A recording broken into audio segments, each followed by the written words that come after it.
n'entends pas ta voix, bien-aimé. J'ai décidé de me Toujours réussir. toujours réussir. Jamais échouer. Jamais échouer. J'ai décidé. J'ai décidé de me lever. J'ai décidé Alléluia. de me lever. J'ai décidé. J'ai décidé Oh, oh, oh. de me lever. Toujours réussir. Toujours réussir. Jamais échouer. Jamais échouer. Est-ce qu'un homme debout peut acclamer comme ça?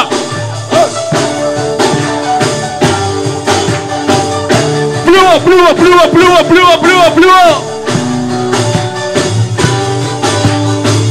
On peut faire mieux que ça, mieux que ça. On y va, comment?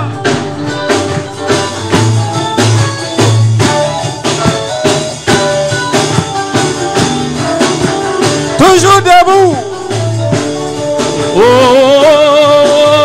toujours debout, jamais. Toujours la victoire. Toujours debout, jamais à terre. Jamais à terre. Toujours vainqueur, toujours vainqueur, jamais vaincu. Toujours vainqueur, toujours vainqueur, jamais vaincu. Toujours avancé. Toujours vainqueur, jamais vaincu. Oh, j'ai décidé de me lever. J'ai décidé. J'ai décidé de me lever. J'ai décidé. J'ai décidé Alléluia. de me lever. Toujours debout. Toujours debout. Jamais à terre. Jamais à terre. Sois loué, sois célébré, sois exalté. Dans le glorieux nom de Jésus-Christ. Est-ce que tu peux acclamer le Seigneur ce matin?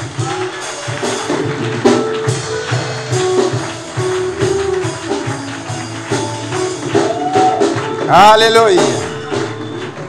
Excellent Père, merci. Parce que tu es au milieu de ton peuple. Et nous sommes conscients de ta présence. Cette présence qui transforme. Cette présence qui restaure.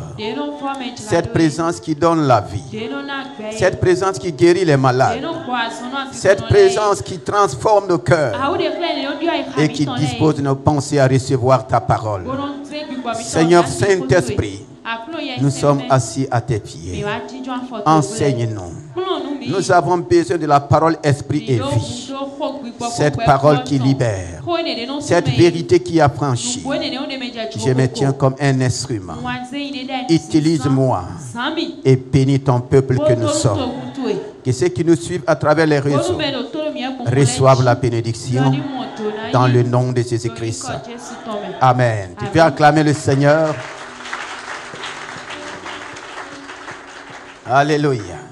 Nous sommes dans un mois très important. Le mois de mon succès et de ma victoire. Le mois où chacun de nous doit être attentif à la parole réman pour rentrer dans son succès durable et dans sa victoire éternelle. Nous allons partager l'excellente parole de Dieu. Le thème, c'est le réman qui déclenche le succès. Le réman qui déclenche ton succès et mon succès. Le réman qui déclenche toutes choses dans ma vie. Dieu qui nous a donné sa parole dit que le logos tue, mais le réman vivifie. Le réman donne vie là où il y a la mort. Le réman donne le succès là où il y a l'échec. Le réman donne la victoire où il y a la défaite. C'est pourquoi pendant ce mois, nous sommes appelés à aspirer et à soupirer d'après la parole réman. Le roman qui déclenche le succès.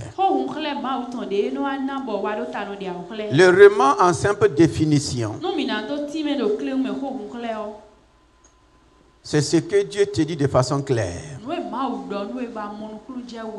Par rapport à ta situation, par rapport à ton état, par rapport à ton besoin. Et le roman se manifeste et se déclenche quand moi je suis prêt à faire ce que Dieu me dit. Beaucoup d'hommes et de femmes, depuis le commencement, ne cessent d'entendre la voix de Dieu. Aujourd'hui même, les médias ne parlent pas plus que Dieu. Ni la voix ni la parole ne viennent des médias. Dieu est le Dieu de la parole. Il est aussi le Dieu de la voix. Et s'il nous a donné des oreilles, c'est pour entendre. Mais est-ce qu'aujourd'hui nous prêtons nos oreilles à la parole de Dieu ou bien nous prêtons nos oreilles à autre chose?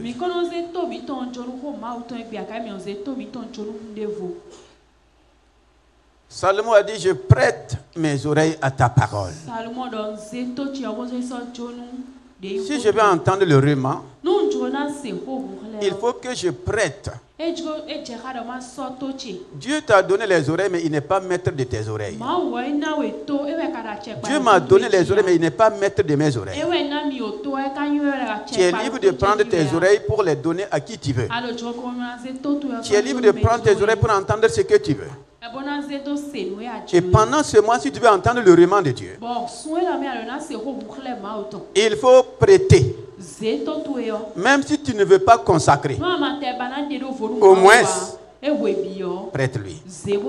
Même si c'est pour quelque temps, même si c'est pour quelques jours, même si c'est pour une heure.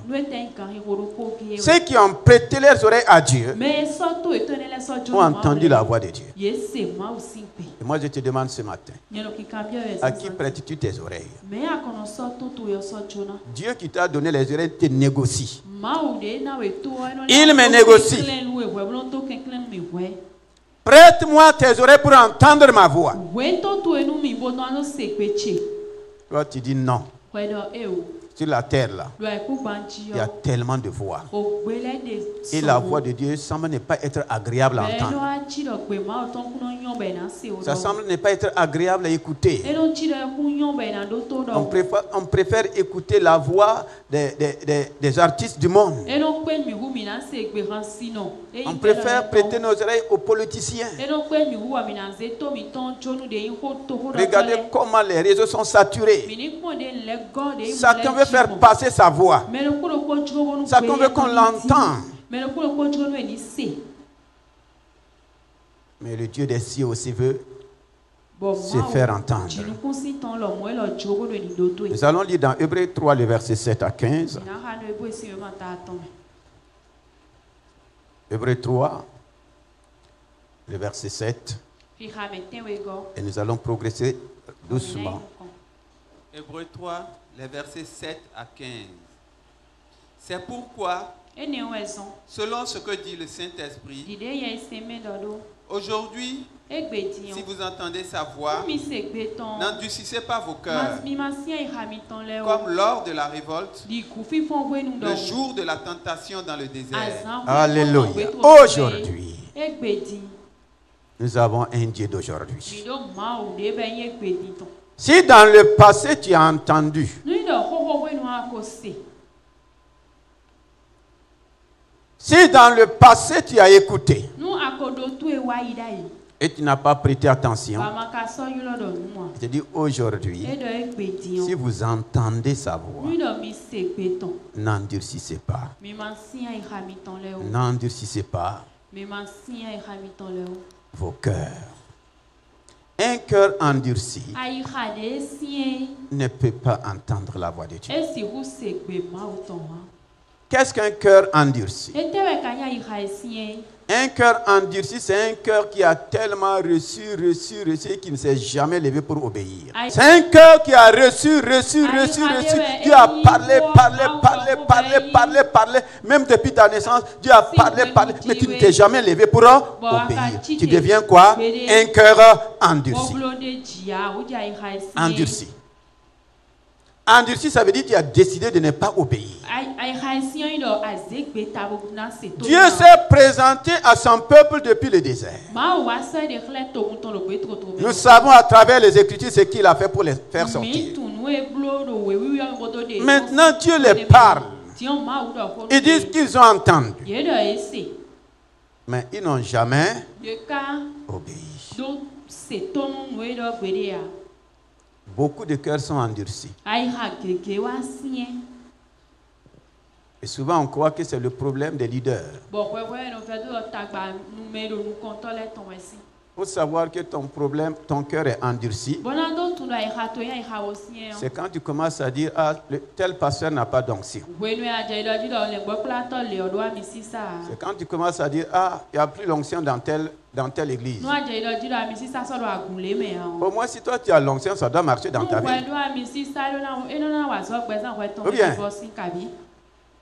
Ou bien au moins, si toi tu as l'onction, ça doit marcher dans ta vie. Avec Christ, l'onction n'est pas individuelle. L'onction n'est pas seulement collective. L'onction est individuelle. Dans le passé, l'onction était individuelle. Il y avait une seule personne ou au moins 3 personnes qui avaient droit à l'onction. C'était le roi, le sacrificateur et le prophète. Ce sont ces 3-là qui avaient droit à l'onction. Et tout le peuple devrait dépendre d'eux. Nous ne sommes plus à ce temps. Nous ne sommes plus à ce temps. Nous sommes au temps où Dieu a décidé de répandre son esprit sur toute chair. Ça peut ne pas aller sur le pasteur. Mais si toi tu as l'onction, si toi tu as le Saint-Esprit en toi, ça doit aller. C'est le cœur endurci qui amène l'endurcissement dans l'église. Et maintenant, au lieu d'écouter Dieu, chacun marche dans son cœur endurci. Il faut que ce cœur endurci là soit brisé afin que tu puisses entendre Dieu. Sinon c'est en vain que Dieu te parle. Ils ont passé tout le temps à accuser Moïse. Pourquoi tu nous as fait sortir d'Égypte pour nous faire mourir dans le désert? Ce n'est pas Dieu qui les a fait sortir, c'est Moïse. Et même ils savent que Moïse a fui l'Égypte. Si Moïse pouvait se sauver de l'Égypte, il allait fuir. Aujourd'hui, si vous entendez sa voix, n'endurcissez pas. Et la voix du Saint-Esprit retentit dans les oreilles de chaque chrétien. Ce n'est même pas seulement à l'église, même dans ta maison, même dans ton service, dans tous tes mouvements. La voix du Saint-Esprit retentit. Mais est-ce que tu reçois? Est-ce que tu l'écoutes? Est-ce que tu veux obéir? Est-ce qu'on peut progresser? On peut aller rapidement au verset 12. Verset 12. Prenez garde, frères, que quelqu'un de vous n'ait un cœur mauvais et incrédule au point de se détourner du Dieu vivant. Prenez donc garde. Dis à ton frère, à ta soeur, prends garde. Il y a des choses, ce n'est pas Dieu qui garde. Dis-lui, il y a des choses, Dieu ne garde pas. C'est toi qui dois. C'est moi qui dois garder. C'est la parole de Dieu. Je ne suis pas en train de donner mes pensées. Prenez garde.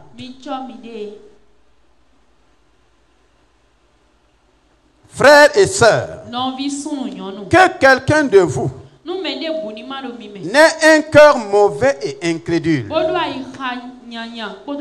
Un cœur mauvais, incrédule. Voici tous les éléments qui vont m'empêcher de recevoir la parole. Cœur endurci, cœur mauvais, cœur incrédule. Voici les trois. Si ces choses-là sont à moi, il ne faut même pas que je me flatte. Je ne peux pas entendre la voix de Dieu. Que chacun de nous regarde son cœur ce matin. C'est le cœur mauvais là qui va m'amener à poser quoi? Des actes mauvais. Avoir un comportement mauvais. Un caractère mauvais. Le cœur mauvais va m'amener à mal parler. Le cœur mauvais est le reflet de mes mauvaises pensées. Comment tu peux penser mal? Comment tu peux parler mal? Et dire en même temps que tu crois. La foi vient de ce qu'on entend. Ta foi vient de ce qu'on entend de toi. Qu'est-ce qu'on entend de toi chaque jour? Est-ce la parole de Dieu? Ou bien les choses mauvaises qui sortent de ton cœur? Pour entendre la bonne parole de Dieu, il faut vider ton mauvais cœur. Il faut vider les mauvaises eaux de ton cœur. Un cœur mauvais et incrédule. Quand on parle d'incrédulité, on ne s'adresse pas aux païens. Les païens ne sont pas incrédules. On ne parle pas de ceux qui ne connaissent pas Dieu. Ils ne sont pas incrédules. Et on ne les appelle pas incrédules. À chaque fois que Jésus parle d'incrédulité, c'est par rapport à ses disciples même qui étaient devant lui. Parce qu'il les a tellement enseignés. Il les a tellement parlé. Il les a tellement exhortés. Mais devant les faits, c'est le contraire qui se passe. C'est le contraire. Est-ce que nous sommes là? Le verset 15. Verset 15. Pendant qu'il a dit, aujourd'hui, si vous entendez sa voix, encore, n'endurcissez pas vos cœurs comme lors de la révolte. Une deuxième fois, n'endurcissez pas vos cœurs comme au temps de la révolte. L'endurcissement de cœur conduit à la révolte. Et régulièrement, beaucoup se révoltent contre Dieu. Beaucoup se révoltent. On est fatigué. On est fatigué de l'église. On est même fatigué d'aller à l'église. Je préfère aller m'asseoir à la maison. Au moment où Dieu te dit de te lever, toi tu dis que tu vas aller t'asseoir. Il faut aller t'asseoir. Va t'asseoir et te contenter des réseaux. Alléluia. Dieu dit lève-toi. Toi tu dis que tu es fatigué, tu vas aller t'asseoir. Le chapitre 4 à côté et les versets 6 à 7. Hébreux 4, les versets 6 et 7. Or, puisqu'il est encore réservé à quelques-uns d'y entrer, et que ceux à qui d'abord la promesse a été faite n'y sont pas entrés à cause de leur désobéissance. À cause de leur désobéissance, ils ne sont pas rentrés dans leur succès, ils ne sont pas rentrés dans leur victoire. Regardez tous ces îles. Quand tu lis la parole de Dieu, il faut avoir le courage de souligner les éléments majeurs qui constituent des obstacles ou des blocages dans ta vie. Et ayons le courage de nous exposer. Ayons le courage de nous mirer. et de permettre au Saint-Esprit de faire son œuvre. Quand Dieu parle, ce n'est pas d'abord pour te condamner. Dieu dit qu'il ne condamne personne. Mais c'est toi-même qui peut te condamner. À cause de leur désobéissance. Le verset 7 dit, Dieu fixe de nouveau un jour. Dieu fixe, alléluia, de nouveau. À chaque fois que je rate une occasion, Dieu me donne une autre occasion. Tout cela est lié à son amour. Tout cela est lié au fait qu'il soit un bon père. Et nous qui sommes des mauvais pères, comme l'a dit le Seigneur, même si nos enfants ratent, on leur donne toujours quoi? Des occasions. Dieu fixe encore un nouveau jour. Un nouveau jour. Aujourd'hui. Aujourd'hui. C'est pas demain. Aujourd'hui. En disant. Dans David, si longtemps après, comme il est dit plus haut, aujourd'hui, si vous entendez sa voix, n'endurcissez pas vos cœurs. N'endurcissez pas vos cœurs. N'endurcissez pas. Il n'y a pas de parole vraiment. Aucune révélation ne peut avoir son effet.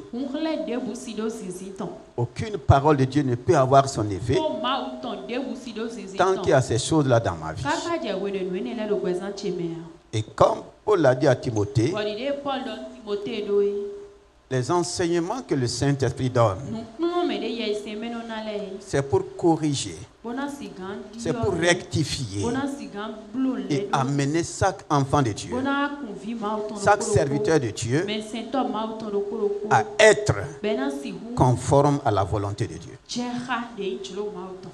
Aujourd'hui, si vous entendez sa voix, n'endurcissez pas vos cœurs. Le verset 9 à 12. Verset 9 à 12.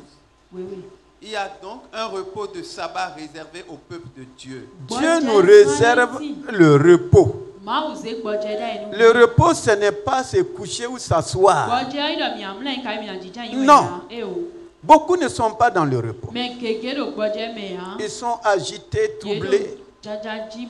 Ils sont en proie à tellement de choses. Simplement parce que leur cœur est endurci envers la parole de Dieu. Jésus nous a dit, venez à moi. Vous tous qui êtes fatigués et chargés. Combien sont venus au Seigneur Jésus? Combien ont été déchargés? Combien sont rentrés dans son repos? C'est ceux qui ont entendu sa parole.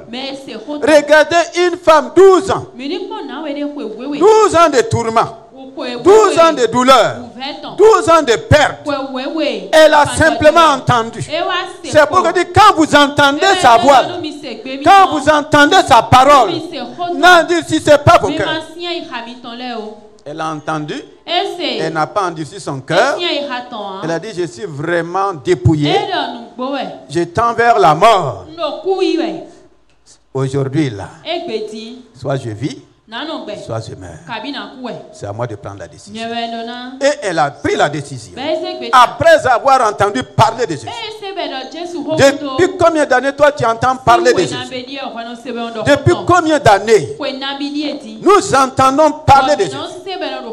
Toi-même tu parles de Jésus. Mais regarde ta situation. Il y a un endurcissement quelque part.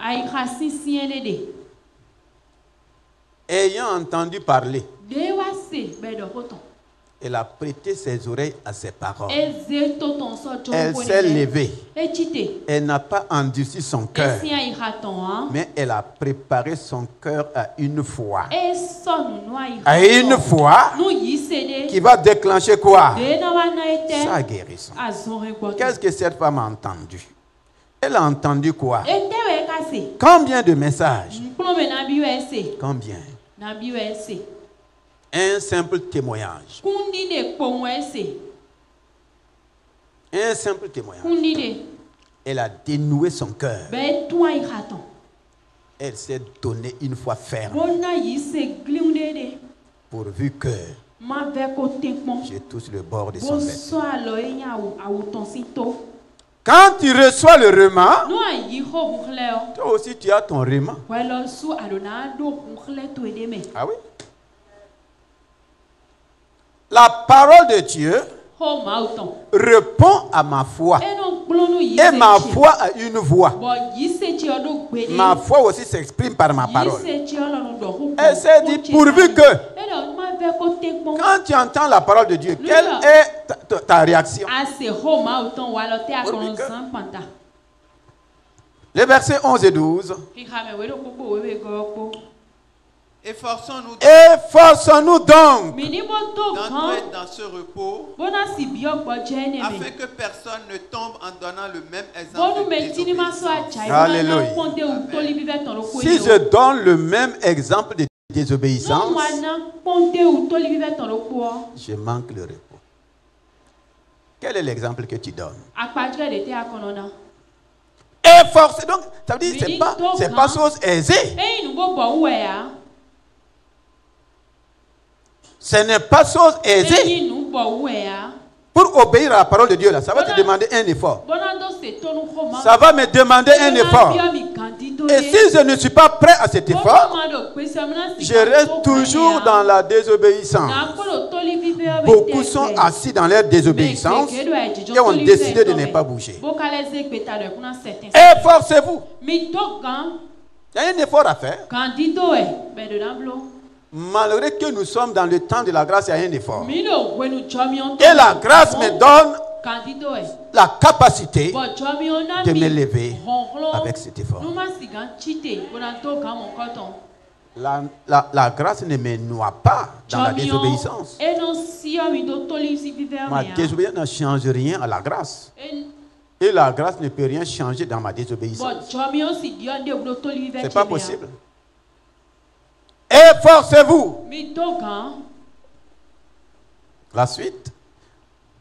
Car la parole de Dieu est vivante et car la parole de Dieu est vivante. La parole que Dieu me donne est vivante.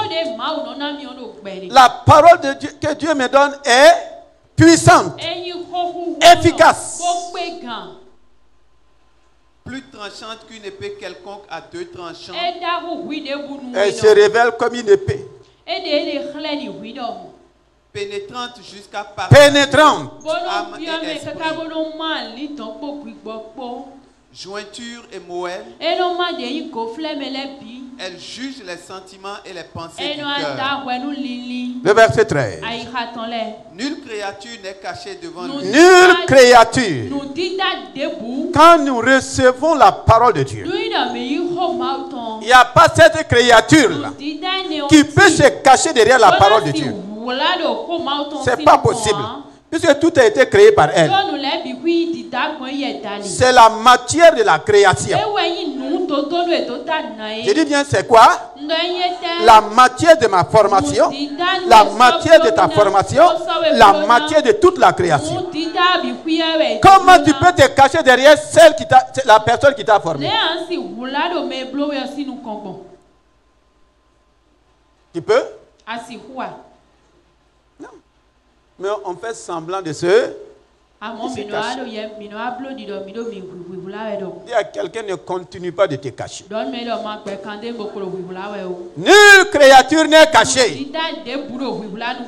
C'est bien écrit, nulle créature. À moins que tu ne sois pas créature. Et je ne connais pas de créateurs. Je connais bien des inventeurs. Je connais bien des fabricateurs. Mais je ne connais pas de créateurs. Le diable n'est pas créateur. Aucun démon n'est créateur. Aucun esprit méchant n'est créateur. Il y a un seul.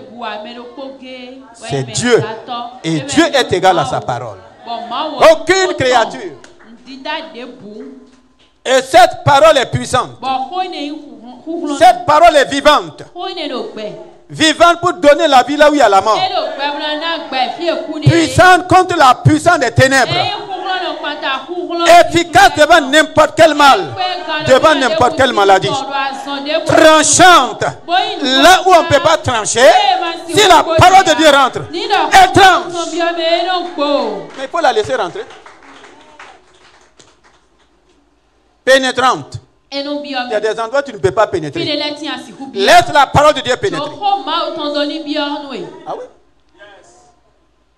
Laisse la parole de Dieu pénétrer. Mais si tu endurcis ton cœur, si tu deviens incrédule, et toi tu remplis ton cœur de mauvaises choses, tout le temps c'est toi qui rencontres le mal. C'est toi qui vois le mal pour parler. C'est toi qui vois le mal pour critiquer. Ton cœur est mauvais.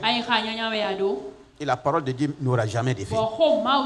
Quelles que soient les prières, quelles que soient les prophéties, les gens disent on a prophétisé sur moi, on a fait ci, on a fait ça. La prophétie n'est pas mauvaise. La prophétie, ce n'est pas du mensonge. Mais quel est l'état de mon cœur? Quel est l'état de ton cœur? Quel est l'état de ton cœur? Alléluia. Amen. Quand la parole de Dieu est vivante, efficace, plus tranchante qu'une épée quelconque à deux tranchants, pénétrante, jusqu'à partager âme et esprit. Aujourd'hui, beaucoup souffrent dans leur âme. Beaucoup sont malades dans leur âme. Aucun médecin, aucun docteur, aucun professeur. Et les professeurs vont dire, maladie incurable. Maladie incurable charronge ton corps. Mais la source, c'est dans l'âme. Seule la parole de Dieu. Sinon, on va continuer d'enterrer des gens qu'on ne doit pas enterrer. Seule la parole de Dieu peut pénétrer le niveau de l'âme. C'est pourquoi David ne cesse de soumettre son âme à la parole de Dieu. Mon âme, pourquoi t'as battu au-dedans de moi? Mon âme, bénis l'Éternel. Au lieu de gémir,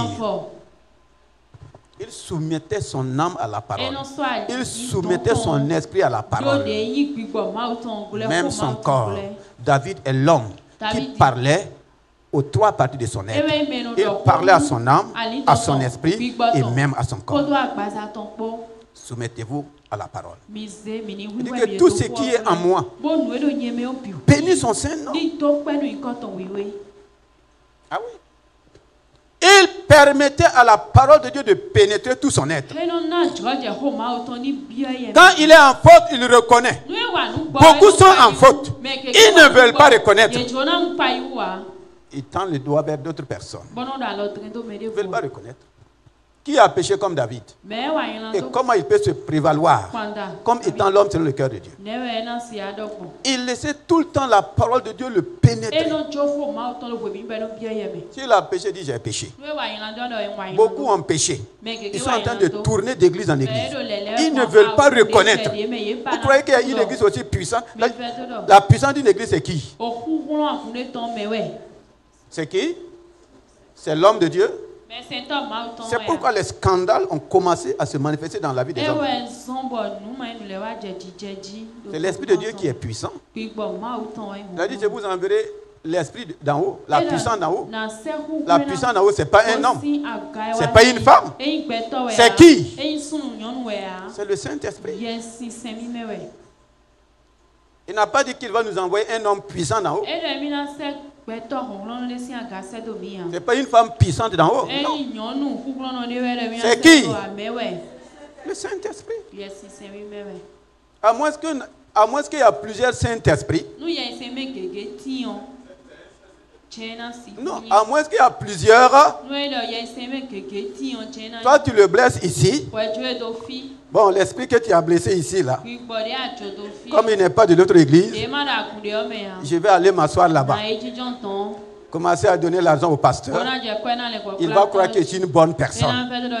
Effectivement, c'est ce qui trompe les hommes de Dieu. Ça trompe les hommes de Dieu. Nous sommes devant des gens qu'on ne connaît pas. Ah oui? Il faut le dire. Maintenant, au lieu que Chacun avec l'aide de la parole de Dieu. La parole de Dieu ne sort jamais pour condamner. Comprenez cela. Je ne suis pas en train de t'indexer. La parole me pénètre d'abord. Si la parole ne me touche pas, elle ne peut pas te toucher. Je ne parle pas à quelqu'un, je parle à moi d'abord. À moins que je ne fais pas partie du corps.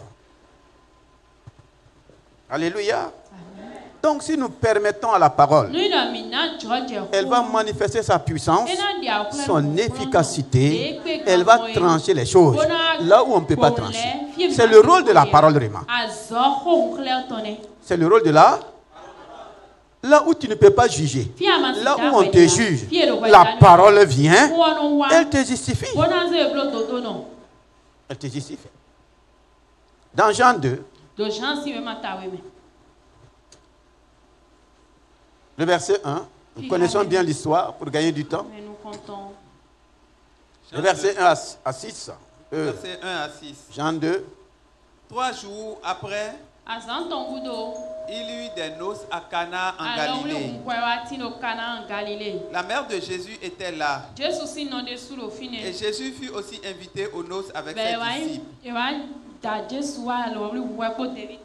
Le vin ayant manqué, la mère de Jésus lui dit, ils n'ont plus de vin. Jésus lui répondit, femme, qu'y a-t-il entre moi et toi? Mon heure n'est pas encore venue. Sa mère dit au serviteur, faites ce qu'il vous dira. Sa mère dit au serviteur, faites ce qu'il vous dira. La solution de mon problème, la solution de votre situation réside dans une seule chose. La solution de tous nos problèmes est là. Nous disons que Jésus est la solution.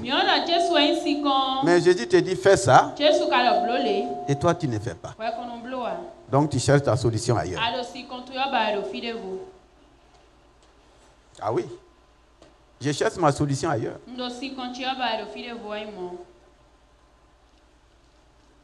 Jésus ne regarde pas mes beaux yeux. Non.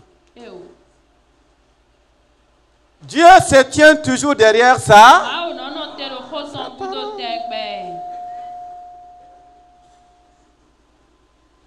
Si je suis prêt à faire ce qu'il m'a dit, il n'y a pas quelqu'un ici que Dieu n'a pas dit quelque chose, n'a pas donné une parole.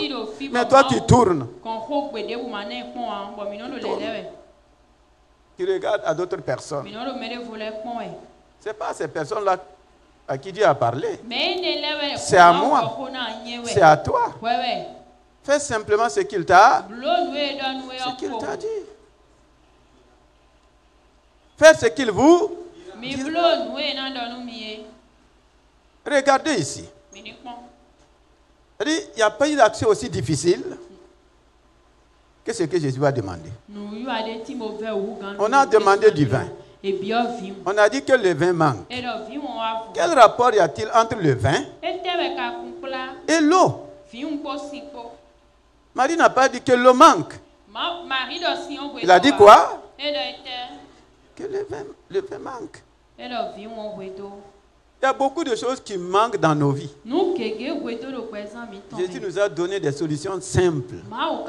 Mais on est assis en train de faire quoi? Quel rapport y a-t-il entre ma situation et ce que la parole de Dieu dit? Qu'est-ce que remplir de l'eau des vases va changer à la situation?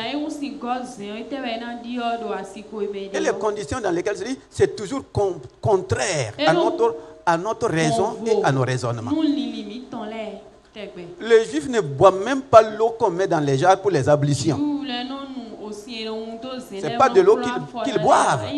C'est de l'eau qu'ils utilisent pour laver les pieds. Ou bien. Donc c'est tellement contraire à la réalité. C'est contraire au système hygiénique. On ne peut pas attendre une solution de ça. Mais Marie a dit faites. Et les serviteurs ont écouté. Peut-être qu'ils pensaient que Jésus va leur donner de l'argent. Allez à la boutique la plus proche. Prenez du vin et venez rapidement. Beaucoup, quand le Seigneur parle de prospérité, ils attendent à ce que quelqu'un les appelle, viens prendre 2 millions pour aller commencer ton projet. Dites-moi, quelle est la personne dans la Bible à qui Dieu a parlé et lui a donné un sac d'argent et lui a donné un centime? Dites-moi, donnez-moi la personne. Cependant, il a dit que l'or et l'argent, mais il vient, il te donne la parole. C'est dans l'obéissance à sa parole que l'or, l'argent va commencer à faire quoi? À se manifester. Et quand Dieu vient te parler, c'est que tu es dans une situation. C'est que tu es devant des problèmes. Et la parole qu'il va te donner, c'est comme même venir te noyer encore dans ton problème. C'est ça le problème. Ah oui? Je vous ai donné le témoin de cette dame. Ayant le monopole du riz dans toute une nation. Un problème a surgi. Elle a tout perdu. Poursuivie par la justice. Poursuivie par l'État. Les huissiers ont déjà été saisis pour prendre tous ses biens. Tout ce qui pouvait la sauver, c'était de fuir. Mais voici que toutes les frontières là, étaient déjà vertes. Elle n'était pas chrétienne. Elle est allée plusieurs fois de l'autre côté. J'ai dit plusieurs fois de l'autre.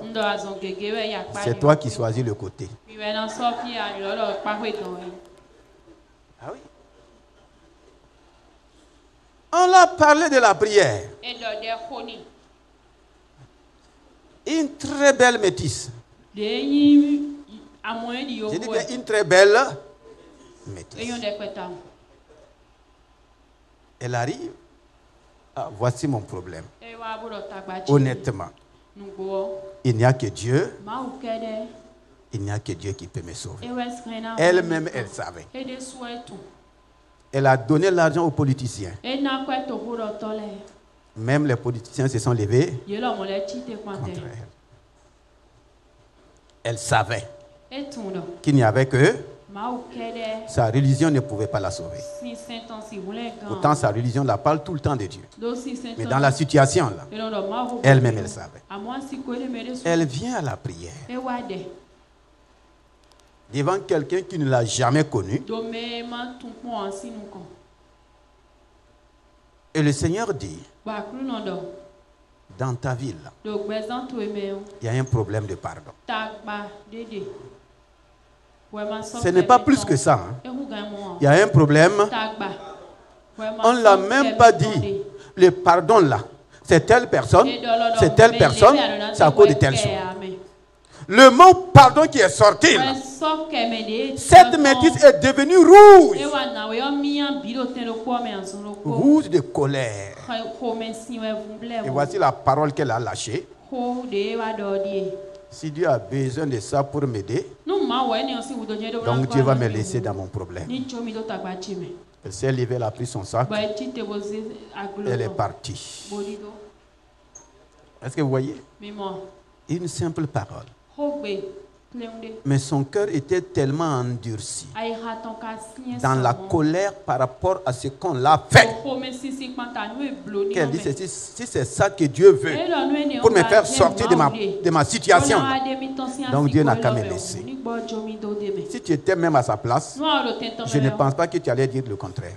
Et même moi, ta petite soeur que tu as pris dans le village profond, tu la mets à l'école, tu prends soin d'elle, tu l'entretiens. C'est cette même petite soeur qui va prendre ton mari, aller vivre dans une autre ville et t'abandonner. On te dit de pardonner cette petite soeur. Femme, voici la parole de Rima.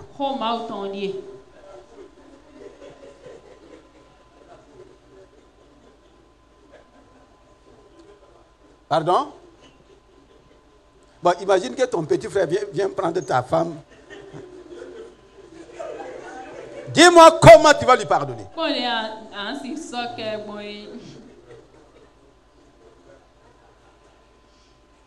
Mais il y a des choses comme ça dans nos vies.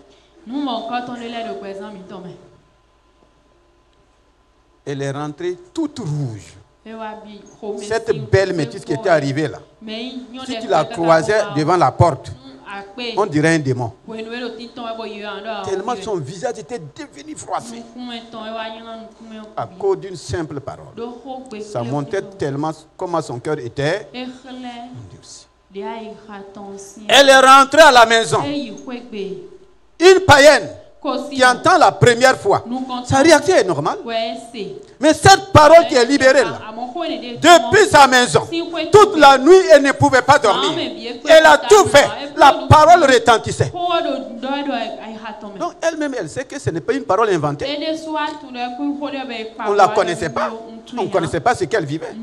En disant ça là, on ne savait même pas, est-ce que c'est avec son mari? On ne savait pas. C'était avec sa petite soeur. Dans la nuit vers 1h, tellement elle ne pouvait plus supporter, elle était obligée de se lever pour appeler. En son temps, il n'y avait pas de portable, c'était le téléphone. Son mari est allé construire un hôtel. La vie qu'elle n'a jamais vécue avec son mari pendant le temps de c'est ça que le mari est allé en train de faire avec sa petite soeur. On dit de... À 1h, c'est son témoignage. Elle a pris le téléphone. Ne pensant pas que même sa petite soeur pouvait prendre. Quand le téléphone a sonné, c'est le téléphone fixe. Ça a sonné une fois, deux fois. C'est-à-dire, à l'heure, personne n'était censé se lever prendre. Mais la petite sœur s'est levée. Et quand la petite sœur a pris le téléphone, elle a dit allô. Elle dit c'est moi. Je te pardonne. Je te pardonne. La suite, elle a entendu comme si on a jeté le téléphone et la personne était en train de crier. Elle entendait des cris qui revenaient dans le téléphone. Sa petite sœur est tombée comme pendant la délivrance. Elle était tombée. Regardez une simple parole. Il y a un problème de pardon dans ta... Elle n'a même pas attendu qu'on l'a dit d'aller pardonner. Tellement ça l'a rongé. Quand elle a fait ça, elle n'a même pas vu sa petite soeur de 16 ans. La semaine qui suivait, le problème est allé réjaillir sur RFI. C'est RFI qui a repris la situation. Et dans les semaines qui suivaient, cette femme qu'on voulait tout saisir, tout a été restauré.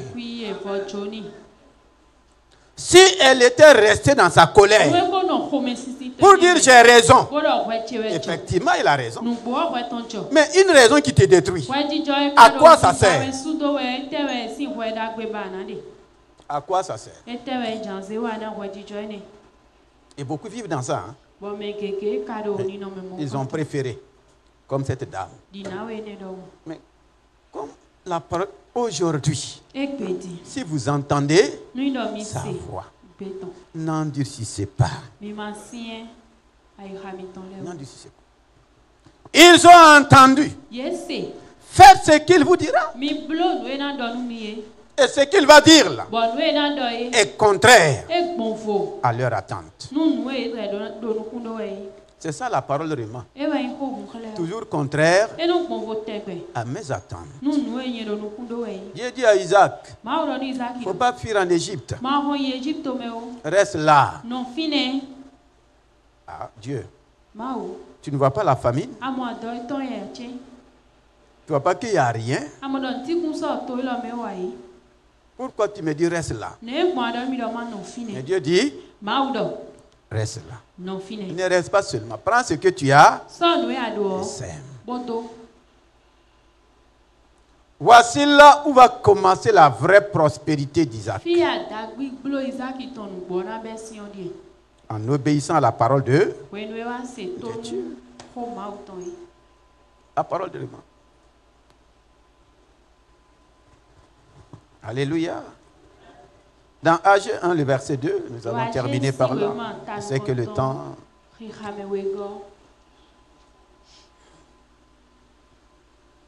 Ag 1. Ag 1, le verset 2.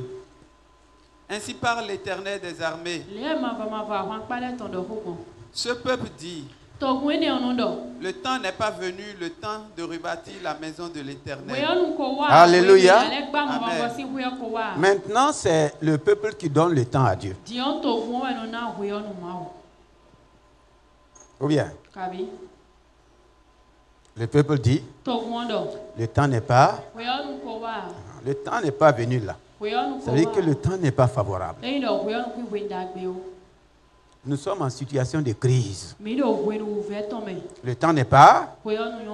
Donc c'est le peuple qui donne le temps maintenant à qui? Ça peut marcher? C'est toi qui décides du temps pour Dieu. Dieu n'a plus droit à son propre temps. Dieu n'a plus droit au temps dans ma vie. Dieu n'a plus droit au temps dans ta vie. Le peuple dit, le temps n'est pas. Le peuple connaît le temps plus que Dieu. Tu connais le temps plus que Dieu. Au moment où tu penses que c'est le temps, c'est là même que tu peux passer à côté. Le peuple dit le temps n'est pas venu. Ah, nous traversons tellement de situations. Nous traversons tellement de choses. Le temps n'est pas venu, pourquoi?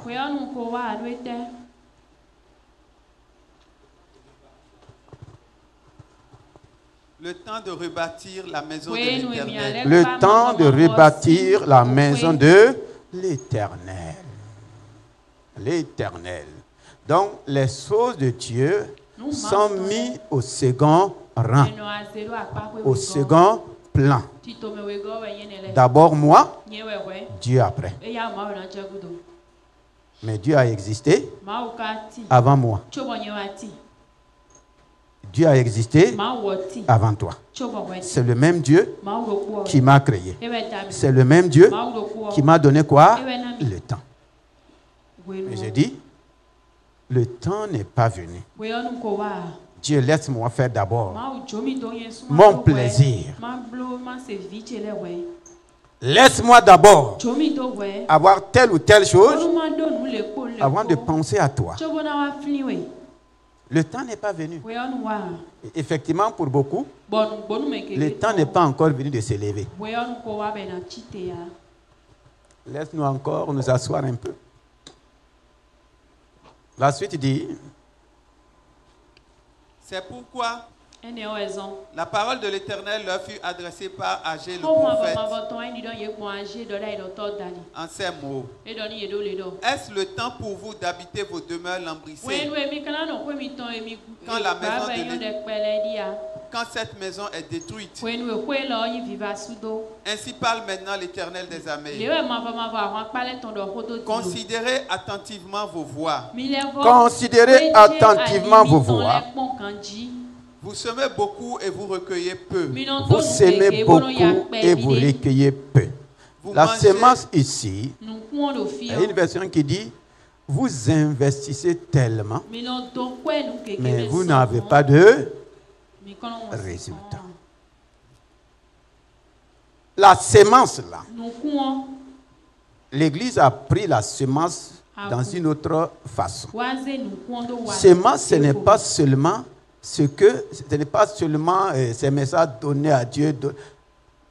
L'investissement.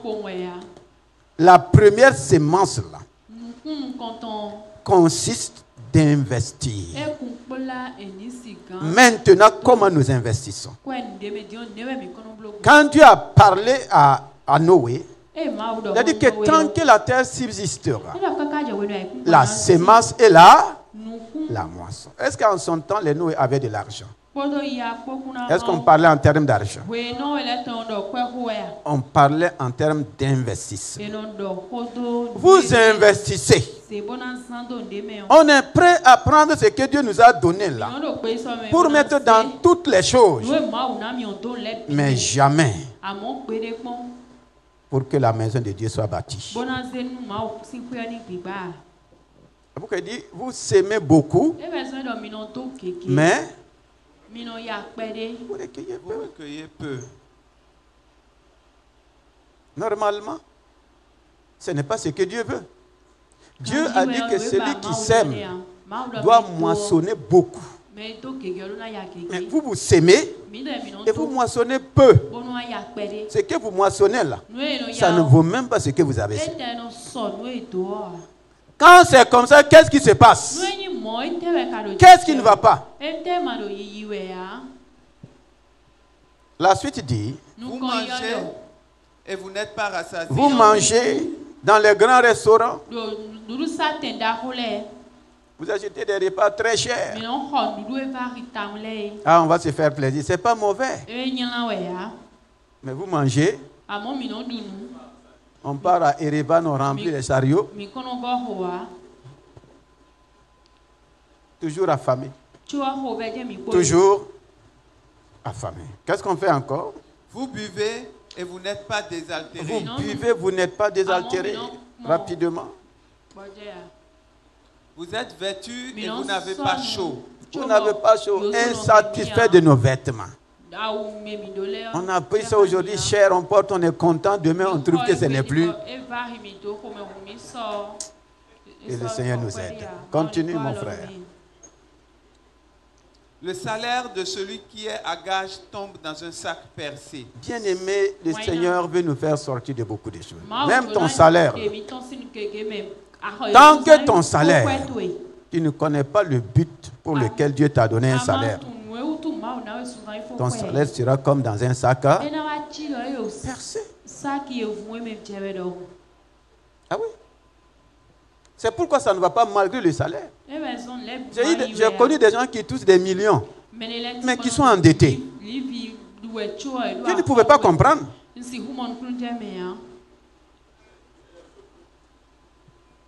Si toi tu prends un million, ça tombe dans un sac percé. Ça veut dire quoi? C'est comme si tu n'as rien. Il y en a qui ont des salaires, mais c'est comme s'ils n'ont même pas de salaire. Comme s'il n'y en a pas. Ce n'est pas ce que Dieu veut. La suite dit, ainsi parle l'Éternel des armées. Ainsi parle l'Éternel des armées. Considérez attentivement vos voix. Il dit encore, considérez attentivement vos voix. C'est-à-dire, les voix considèrent attentivement ce que tu fais. Avec tout ce que Dieu t'a donné. Avec tout ce que Dieu m'a donné. Ce que Dieu m'a donné là. Je fais quoi avec? Ça part où? Pourquoi Dieu me donne telle chose? Pourquoi Dieu me donne telle position? Dieu me donne la position. Moi j'abandonne Dieu. Je n'occupe que ce que moi-même je veux. Le verset 8 dit, montez sur la montagne. Montez sur la montagne. Apportez du bois. Et bâtissez la maison. Et bâtissez la maison. J'en aurai de la joie et je serai glorifié. Alléluia. À des périodes données, Dieu sait ce qui se passe dans le monde, il est informé à l'avance. Il n'y a aucune famine qui surprend Dieu.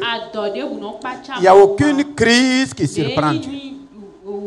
Mais devant n'importe quelle famine, devant n'importe quelle crise, Dieu a déjà préparé le moyen d'en sortir. Maintenant, si nous ne sommes pas attentifs, si on n'est pas attentif à la parole de Dieu, on peut passer à côté. Cependant, si tu passes à côté de la parole de Dieu, tu ne peux pas manquer de tomber de l'autre côté. Ah oui. C'est pourquoi si vous entendez sa voix, n'endurcissez pas vos cœurs. Dieu sait qu'on est en situation de crise. Ou bien, depuis des années, la mission est au Bénin, ça fait 23 ans. 23 ans. Aucune mission du CIE n'a fait 20 ans dans une nation sans avoir sa propre parcelle et son propre bâtiment. Ah oui. Je ne vois pas d'abord. 23 ans. Moi, je suis venu ici, j'ai maintenant 12 ans. 12 ans. Tout ce qu'on dit des nations, c'est le même esprit c'est le même Saint-Esprit dans toutes les nations. Il y a des particularités, c'est vrai. Mais si les chrétiens d'une nation se lèvent, qu'est-ce que Dieu ne peut pas faire avec nous? Qu'est-ce que Dieu ne peut pas faire avec nous? Pour avoir une parcelle, c'était tout un problème. J'ai été étonné de dire que des responsables même. Souvent quand vous entendez les témoignages des responsables, tu ne peux pas dire que c'est des responsables. Ah ouais. 23 ans. 23 ans de location. 23 ans de location. La première année que je suis arrivé au Bénin, j'ai dit, Seigneur, soit tu me donnes un terrain, soit je repars. Soit je repars. Et effectivement, l'année qui a suivi, là, un frère nous a donné un terrain. Le frère n'est pas ici. Il n'écoute même pas nos messages. Un terrain de plus de 1000 mètres carrés. Mais pour que le peuple de Dieu accompagne la vision, tout est un problème. Depuis 23 ans. Vous êtes fiers d'être dans une maison en location. C'est ce que AG veut dire. Chacun fait sa maison. C'est Dieu seul qui n'a pas droit à une maison. C'est Dieu seul qui n'a pas droit à une maison. Même pour faire demander aux gens, s'aimer pour qu'on achète une parcelle, les responsables disent, je ne généralise pas, c'est ce que j'ai entendu. Je n'ai pas entendu ça d'un fidèle. Que c'est l'église qui doit payer sa parcelle. Et maintenant, les fidèles vont faire quoi? Vont donner pour la construction. Ce n'est pas mauvais. Effectivement, Dieu a entendu. Dieu a acquis les parcelles sans demander offrande. Maintenant, du peuple de Dieu, lèvons-nous, on va faire quoi? On va bâtir. Lèvons-nous, on va bâtir. Vous entendez ce qui se passe. Ah, ce temps mauvais là. Ah, vous ne voyez pas comment le temps est difficile. Moi, je vois le temps plus que Dieu. Moi-même, je ne suis pas dans ce temps difficile. Mais si c'est en ce temps difficile que Dieu a donné, et il nous dit de nous lever, lèvons-nous et mettons Dieu à l'épreuve. Qu'est-ce qui montre que ce n'est pas un moyen pour me faire sortir de la crise? Pour te faire sortir de la crise. Les moyens de Dieu sont comme ça. Les voies de Dieu sont comme ça. Mais si nous on dit à Dieu, les temps sont... Dieu a été le premier à connaître les temps difficiles. C'est dans ces temps difficiles, c'est dans tes difficultés que Dieu vient avec une solution qui n'a rien à voir avec tes réalités. C'est à moi de mettre Dieu à l'épreuve. Vous avancez effectivement vers des périodes les plus difficiles de l'histoire des hommes.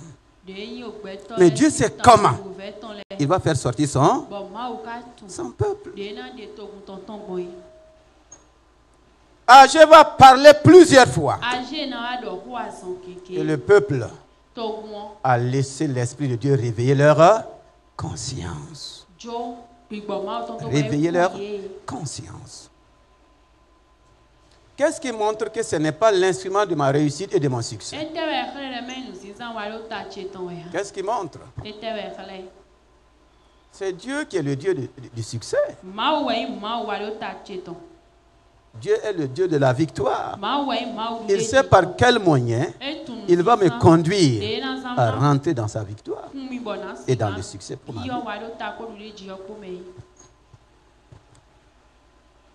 Le verset 14 dit, et nous allons nous lever. L'Éternel réveilla l'esprit de Zorobabel, fils de Shiltiel, gouverneur de Juda, et l'esprit de Josué, fils de Jotsadak, le souverain sacrificateur, et l'esprit de tout le reste du peuple. Ils vinrent et ils se mirent à l'œuvre dans la maison de l'Éternel des armées, leur Dieu. Ils se mirent à l'œuvre. Quand Dieu me parle, il veut me voir.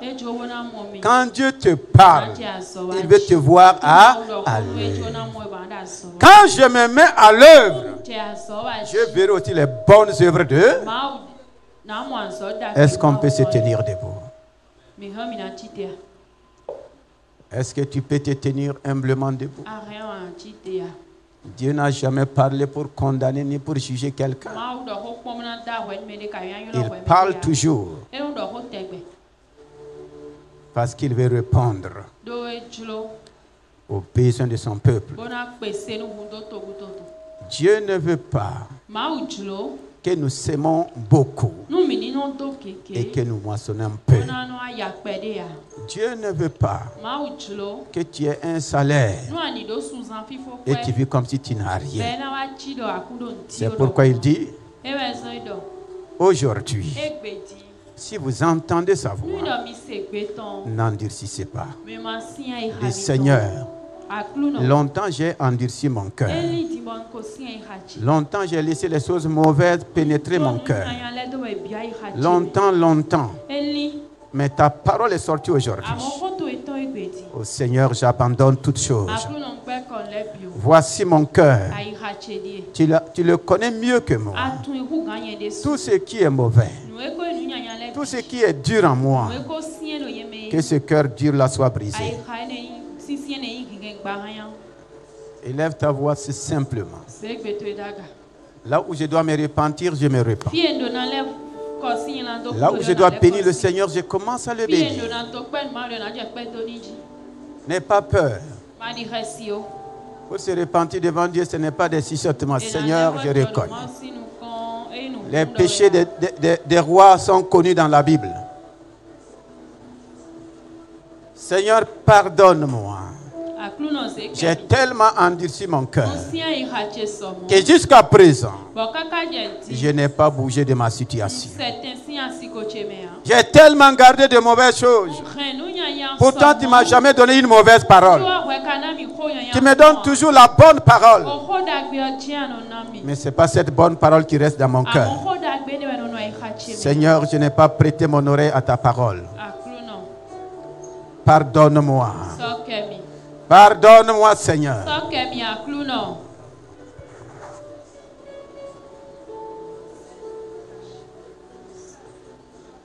Pardonne-moi, Seigneur.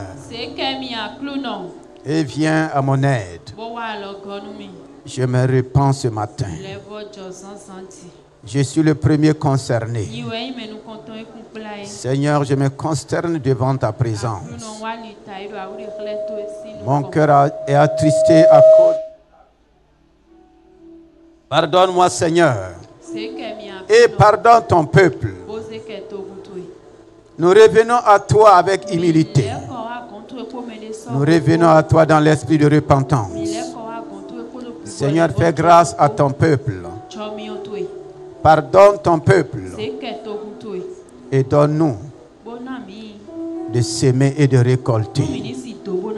Dis Seigneur, à partir de ce matin, que mes semences connaissent une moisson surabondante.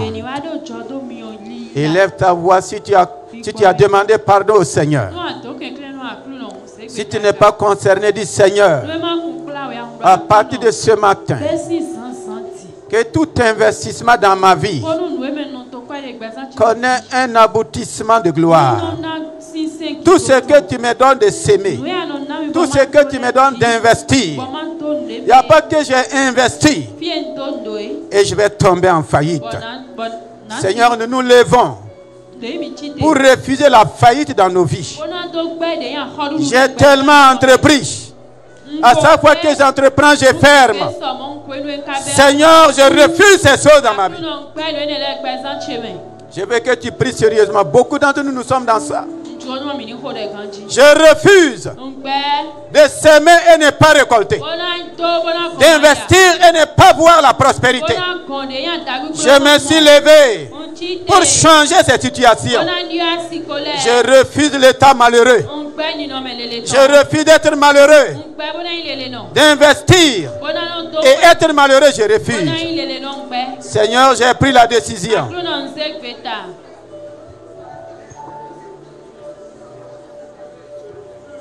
Mes entreprises ne connaîtront plus la faillite.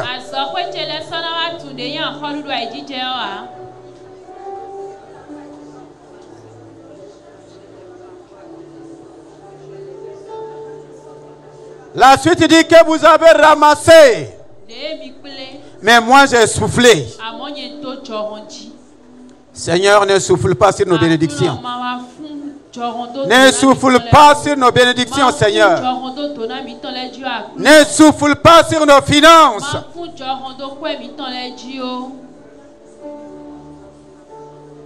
Au contraire, Seigneur, donne-nous un cœur obéissant. Un cœur qui accepte de faire ta volonté.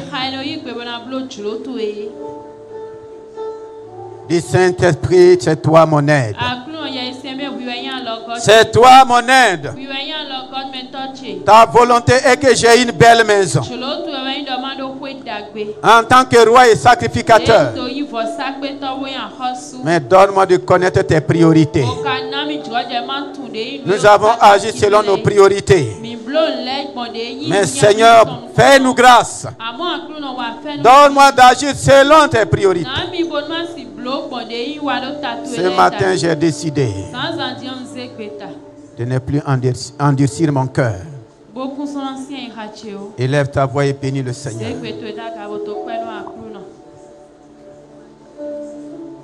Toi qui es là ce matin, Dieu dit qu'il s'est levé pour toi et pour moi. Dis Seigneur, me voici. Tu me connais mieux que moi-même. Ta grâce dans ma vie me donne un cœur obéissant. Et à partir de ce matin, toute situation qui avait perduré dans ma vie, à cause de ma repentance, je sors de cette situation. Seigneur, toute maladie qui avait profité à cause de mon cœur dur, à cause de ma désobéissance, à cause de mon cœur mauvais, je me suis repenti.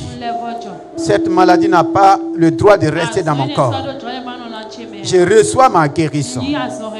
Je reçois ma délivrance. Je reçois ma restauration.